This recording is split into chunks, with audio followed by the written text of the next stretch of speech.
This may look like magic, but it's actually science. What you are seeing here is electrohydrodynamic or ion propulsion.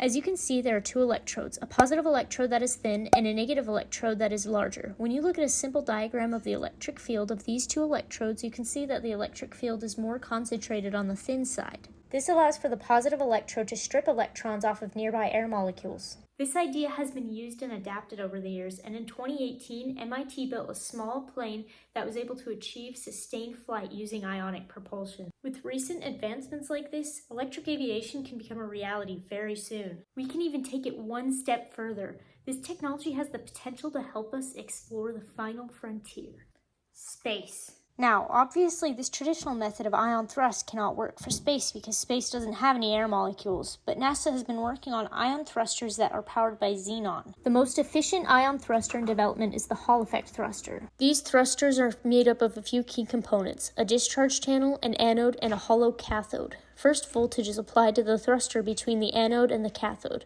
This creates an electric field which causes electrons emitted from the cathode to move toward the anode. There are magnets embedded in the thruster that actually prevent the electrons from going all the way to the anode. Instead, they start to orbit around the magnetic field in the thruster. At the same time, xenon is injected into the discharge channel. The xenon atoms and the orbiting electrons collide with enough force that the xenon atoms lose electrons and become positive ions. The ions are ejected out of the thruster with a significant amount of force, and enough electrons follow them such that the device remains electrically neutral. The Hall effect thruster is amazing because it can operate for a long time with low power, but it still needs some work. Despite how powerful it sounds, it doesn't produce enough thrust. This is the issue with all ion propulsion systems. Hopefully, one day we can fix this technology so it can serve a better purpose than providing me with an over-engineered desk fan.